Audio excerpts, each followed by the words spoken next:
এপিসোডের শুরুতে আমরা দেখি সাকামোটো আর আওই হানার স্কুলে এসেছে। সাকামোটো টেনশন করছিল যে শিন আর লু দোকান সামলাতে পারবে কিনা। এরপরই আমরা দেখি দোকানে লু আর শিন ঝগড়া করছে, কারণ যখনই দোকান পরিষ্কার করার টাইম হয় তখনই লু শিনের অ্যাফ্রন পরে নেয়। তাই শিন অনেক রেগে যায়। লু শিনকে মনে মনে গালি দেওয়ায় শিন আরো বেশি রেগে যায়। লুও অনেক রেগে যায় কারণ শিন লুর পারমিশন ছাড়াই তার মাইন্ড রিড করছিল। তখনই দোকানে মাসিমো চলে আসে, যে কিনা ফ্রিতে খাবার চাইতে এসেছে। লু তার মাইন্ড রিড করার কারণে শিনকে উল্টাপাল্টা বলতে থাকে।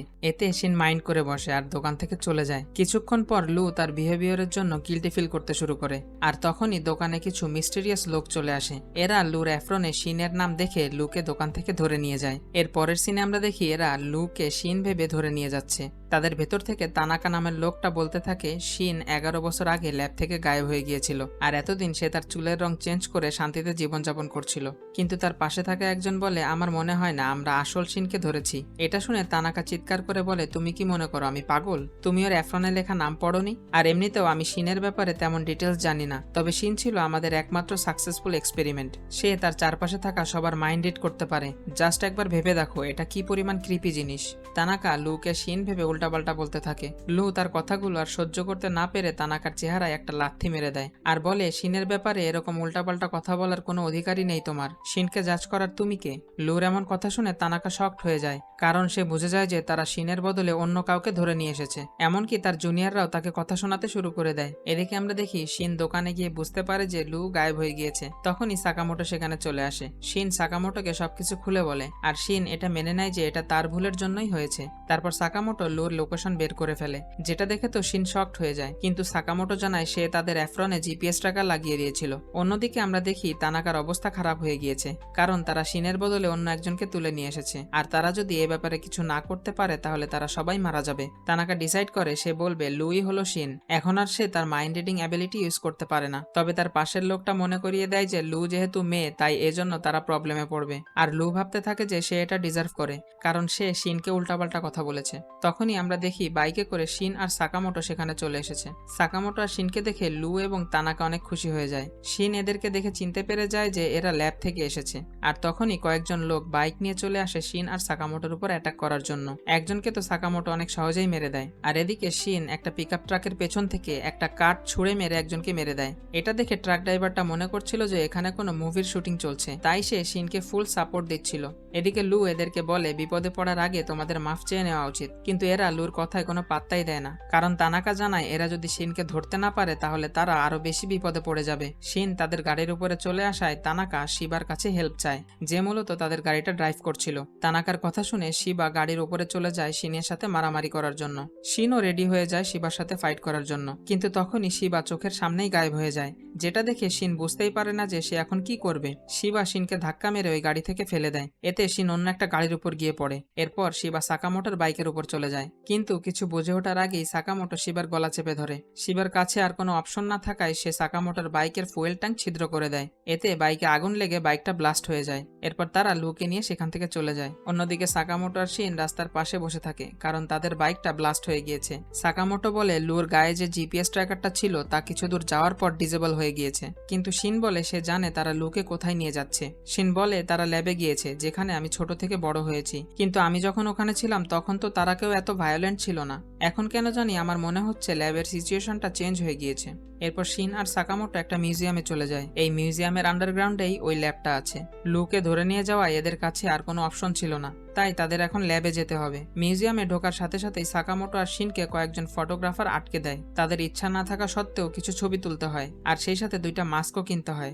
মিউজিয়ামের পরিবেশ দেখে সাকামোটো ডিসাইড করে সে তার ফ্যামিলিকে নিয়ে এখানে একদিন আসবে। অন্যদিকে আমরা তানাকা আর শিবাকে দেখি, যারা লুকে নিয়ে কোথাও যাচ্ছে। তখনই তাদের সামনে রেইনডিয়ার মাস্ক পরা এক লোক চলে আসে। এর নাম হলো কাশিমা। সে শিনের ব্যাপারে জিজ্ঞাসা করলে তানাকা মিথ্যা বলে যে লুই হলো শিন। এটা শুনে কাশিমা অনেক রেগে যায়, কারণ সে মিথ্যা কথা একটুও পছন্দ করে না। আর তখনই শিবা সত্য কথাটা বলে দেয়। এজন্য দুজন লোক লুর সাথে তানাকাকেও বেঁধে সেখান থেকে নিয়ে যায়। এরপর কাশিমা শিবাকে বলে শিনকে তার কাছে ধরে নিয়ে আসার জন্য। তারপর আমরা দেখি শিন আর সাকামোটো আন্ডারগ্রাউন্ড ল্যাবে যাওয়ার সিক্রেট রাস্তাটা খুঁজে পেয়েছে। গেটের ভেতরে ঢোকার জন্য শিন পাসওয়ার্ড দেয়, কিন্তু এই পাসওয়ার্ডটা ভুল ছিল, কারণ তারা আগের পাসওয়ার্ডটা চেঞ্জ করে দিয়েছে। ভুল পাসওয়ার্ডের জন্য ওখানের সিকিউরিটি সিস্টেমের ফেজ 1 অ্যাক্টিভ হয়ে যায়। সেখানে থাকা রোবোটিক বেয়ার শিন আর সাকামোটোর উপরে শুট করা শুরু করে দেয়। তবে সাকামোটো খুব সহজেই সেই বেয়ারটাকে ভেঙে ফেলে। এরপরই আরও একটা রোবোটিক বেয়ার চলে আসে সেখানে, যেটাকে শিন ভেঙে ফেলে।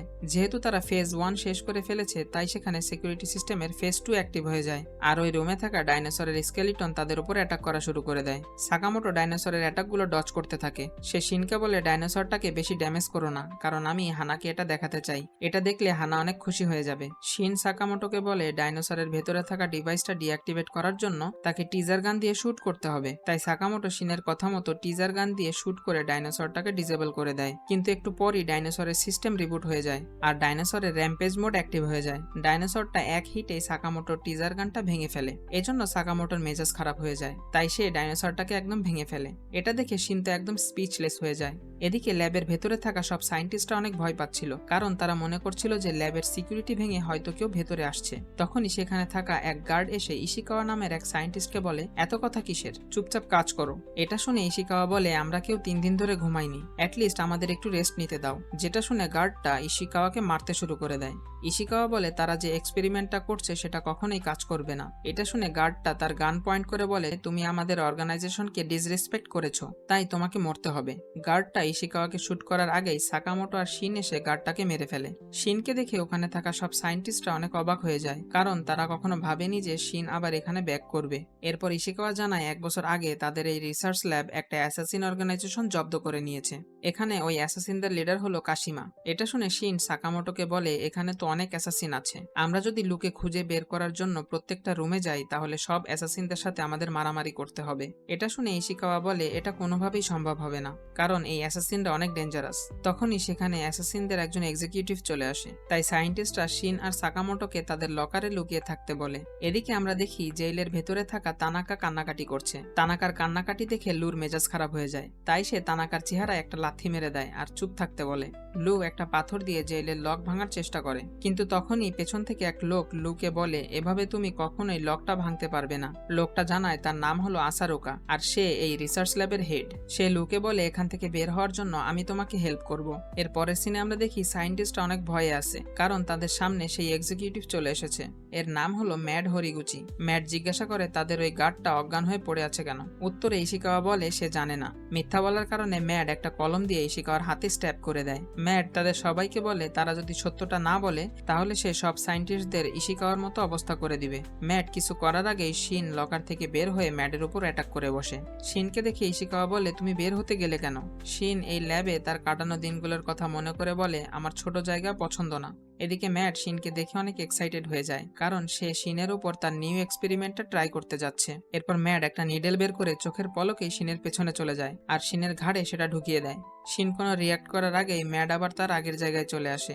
ম্যাট তার হাতে থাকা একটা বাটন প্রেস করতেই শিন কোনো এক আননোন ল্যাঙ্গুয়েজে কথা বলা শুরু করে দেয়। ম্যাট জানায় সে শিনের ঘাড়ে একটা ইলেকট্রোড ইমপ্ল্যান্ট করেছে, যেটা শিনের ব্রেইনে একটা ইলেকট্রিক্যাল সিগন্যাল পাঠিয়ে শিনের কথা রিভার্স করে দিয়েছে। মানে শিন এখন যা কথা বলবে তা সব উল্টো শোনাবে। ম্যাট জানায় সে এখন তার নেক্সট এক্সপেরিমেন্টটা শিনের উপর ট্রাই করতে যাচ্ছে। কিন্তু তখনই লকার থেকে সাকামোটো বের হয়ে ম্যাটকে একটা ডেডলি পাঞ্চ মেরে দেয়। শিনকে উল্টো কথা বলতে দেখে সাকামোটো অবাক হয়ে যায়। সাকামোটো বলে, শিন আমি জানি না তোমার এখানে কাটানো দিনগুলো কেমন ছিল, কিন্তু তুমি কি এদের বাঁচাতে চাও? উত্তরে শিন বলে, হ্যাঁ আমি বাঁচাতে চাই। এটা শুনে সাকামোটো মারামারি করার জন্য রেডি হয়ে যায়। তখনই সিন চেঞ্জ হয় আর আমরা দেখি মিউজিয়ামের বাইরে দি অর্ডার গ্রুপের 2 জন মেম্বার শিশিবা আর অসুরাগি সেখানে চলে এসেছে। তারা এই মিউজিয়ামে ইনভেস্টিগেশন করতে এসেছে। আর এখানেই আমাদের এপিসোডটা শেষ হয়ে যায়। তাহলে দেখা হচ্ছে পরের ভিডিওতে।